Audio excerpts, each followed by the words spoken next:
The వో of God. ఈ video చివరి వరకు చూడండి.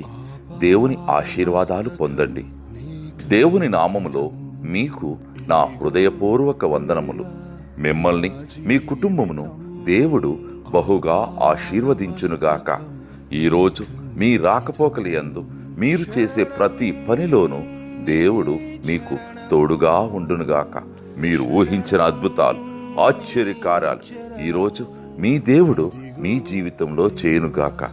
ఈరోజు నీ దేవుడు నీతో మాట్లాడే మాట, నీ నివాస స్థలమును ఆయన ఆశీర్వదించును. సామెతలు 3:33. He blesses the home. Proverbs chapter 3 verses 33. ఇదిగో దేవా నా జీవితం ఆపాదమస్తకం నీకంకితం. ఇదిగో దేవా నా జీవితం ఆపాదమస్తకం